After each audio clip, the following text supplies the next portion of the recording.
Hi folks, HR Funk here. Back with a video on a firearm that's been in my collection for quite a number of years, and fortunately, for anyone that might want to pick one up for themselves, it's still in production.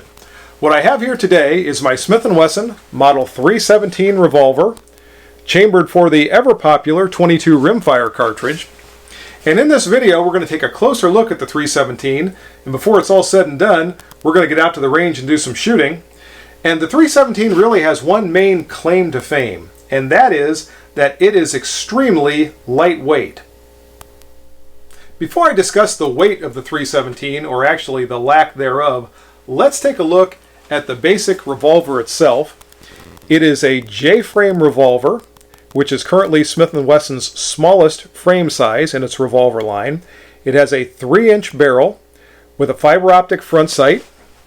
And interestingly, the rear sight is not your typical U-shaped notch. Rather, it is a V-shaped express sight, more like what you would see on some large dangerous game rifles used in Africa. The 317 has an 8-shot cylinder. It is one of Smith & Wesson's standard double-action revolvers, meaning it can be fired either with a long pull of the trigger, which both cocks and releases the hammer, or it can be fired single action by cocking the hammer physically with your thumb and then squeezing the trigger with a short, light trigger pull. Now on to a discussion of the weight of the 317. Everything that could possibly be done to lighten this revolver has been done, beginning with the material that it's made from. The 317 is largely made of aluminum. You can see the aluminum barrel shroud. Now there is a stainless steel insert inside the barrel, but the outside shroud is all aluminum. The frame is all aluminum. The cylinder is all aluminum. And there are some steel parts inside the 317, but they're kept to a minimum. And even anywhere where material can be milled away, like this groove on the bottom of the trigger guard, and there's a similar groove on the back strap of the grip frame inside, has been taken away or removed to lighten the weight of the revolver. So now, without any further ado, let's see how much this thing weighs. And the 317 has taken its place on the official Cabela's scale. As you can see, it's weighing in at about 12 ounces. As I said before, pretty much everything that can be done to the 317 to lighten its weight has been done, to include even the grips, which are a special lightweight model that do not even use a screw, because even the weight of the screw is more than Smith & Wesson wanted in this revolver. And while I'm on the topic of weights and measures, I'm going to take a look at the trigger pull of the 317. I have my Lyman trigger pull scale, and I'm going to check both the double action pull and the single action pull to see where each of them are breaking. And I have to make a quick correction, folks. I can't check the double action pull. It actually exceeds the 12-pound limit of my trigger pull scale. I could tell when I was checking it just myself that the double action pull is fairly heavy, and it is heavy enough, in fact, that I can't measure it with this scale. But I can try the single action. And the single action pull, in checking it with my finger, feels very good.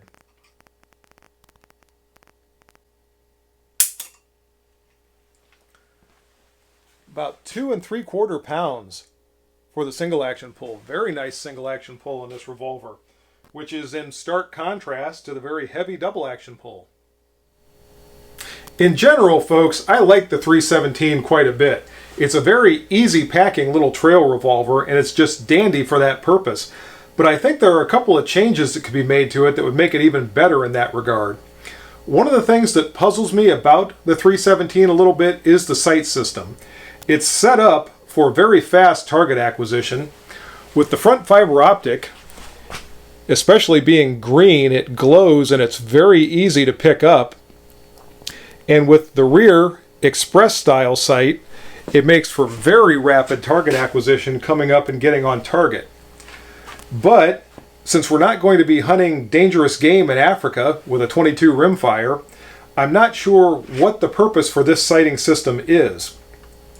The problem that I see with the fiber optic front sight and the rear express style sight comes in the form of accuracy, or some degradation of the accuracy potential of the 317.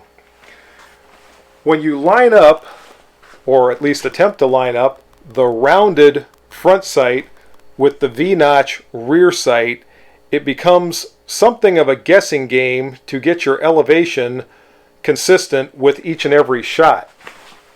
And what I tend to see a little bit when I shoot this revolver is I hit a little high or a little low sometimes because I'm trying to line up that round front sight with the top, actually the top of the round front sight, with the top of the rear V notch, and it's just not real easy to do that. I think if we had standard Smith & Wesson target sights on this revolver, the target acquisition would not be that much slower, and we would have much better accuracy for this little revolver than with the current sight system. The other thing that I think could really improve the usefulness of the 317, although it probably would not be called the 317 anymore, would be if the chambering was changed to 22 Magnum. Now, the 22 Magnum cartridge is no powerhouse to be sure, but it is considerably more powerful than the 22 rimfire. And I think if we had the 317 or a revolver similar to the 317 chambered for the 22 Magnum, it would really increase the versatility of this little revolver. At that point, we would have something that could be used for larger game if we were going to do any kind of hunting with a 3-inch trail gun, and it would even have some defensive applications. Again, not that the 22 Magnum is a tremendous defensive round, but it is superior to the 22 rimfire. Now, with that being said, I have to admit I'm not a metallurgist, and I don't know if it's even possible to chamber 22 Magnum ammunition in an all-aluminum cylinder and not have some kind of problems result from that. But if it is possible, even if you had to reduce the capacity by a round, I think that would be a worthy trade-off in order to increase the versatility of a revolver this size. Folks, there's not a lot more I can say about the 317 in the shop. I'm going to head out to the range with it. We're going to see how it performs. I've done quite a bit of informal shooting with the 317 over the years, but I've never really tried to put it through its paces and see how much performance I could get from it. But let's head out to the range now and we'll give it a try. And as you can see, folks, I've arrived on the range to put the 317 through its paces and see how it's going to perform.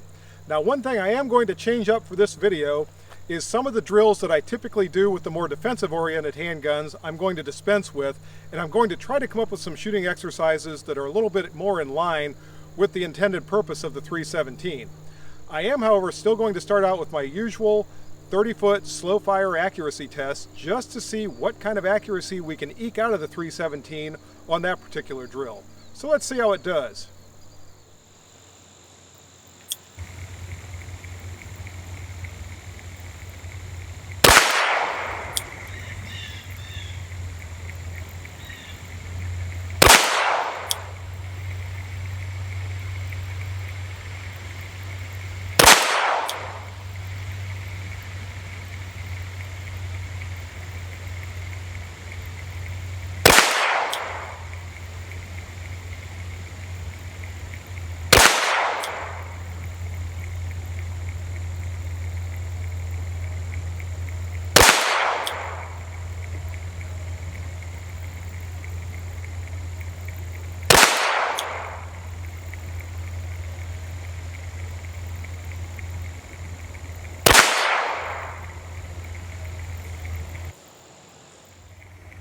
And as you can see, I'm getting a pretty wide group with the 317, and a lot of this has to do with that rear express sight and the front green dot. It's really hard to try to get a consistent elevation, and that's what I'm seeing is some stringing elevation-wise on the target. Windage-wise is not bad at all, but it is kind of difficult to get that precise elevation using that express sight with the V shape as opposed to the typical U-shaped notch that you see with most revolvers. Folks, I doubt that it comes as a big surprise to anyone watching this video that bullseye shooting from 30 feet is not exactly the forte of the 317. Now I'm going to try something different that's a little bit more in keeping with what it's expected to do. This time I'm going to be shooting from 10 feet at 22 reactive targets, and we'll see if I can keep them reacting the whole time that I'm shooting.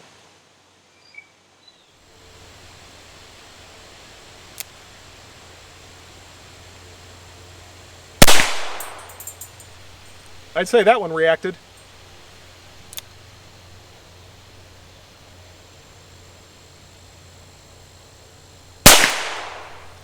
And so did that one.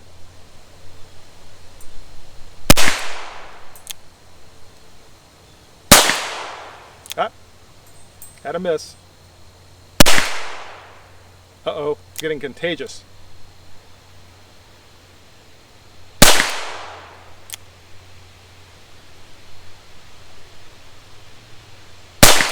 There we go.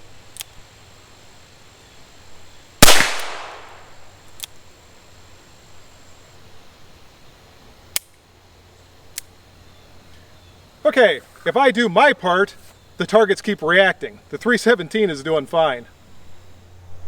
And now it's time for a real challenge. I have a lone water bottle desperado back here at 50 feet. I'm going to try to take him out with the 317. Let's see how this goes.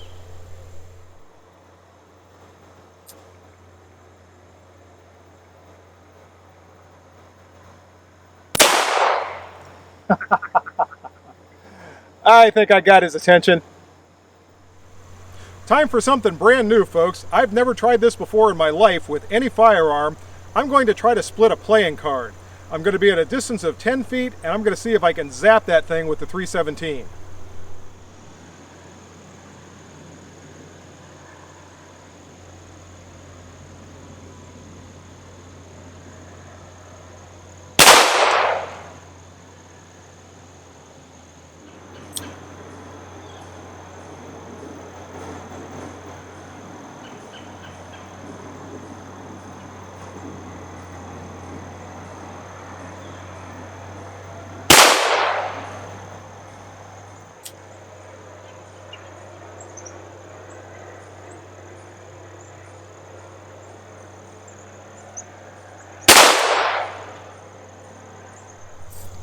Well, folks, it took 3 tries, but I think I'm going to call that close enough.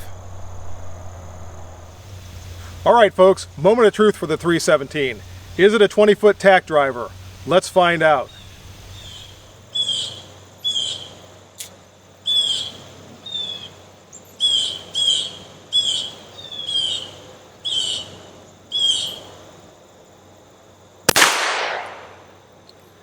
Yes, it is. And again, I can tell by the shrapnel in the target, I whacked that tack pretty well with the 317. And there you have it, folks. The 317 is really a fun little revolver. It's extremely lightweight, extremely easy to carry, and if you're a backpacker, if you're a hiker, anything like that, this would be tremendous. The only thing that you give up with the 317 is it's not the most powerful firearm ever built, and it's also not the most accurate firearm ever built. As you can tell by the accuracy drill that I did at the beginning when I first got out here to the range, it is not target grade accurate, but from the other shooting that I've done, I hope you can see that it is accurate enough to have a lot of fun with. So I hope you enjoyed the video. If you have any questions or comments, be sure to leave those below.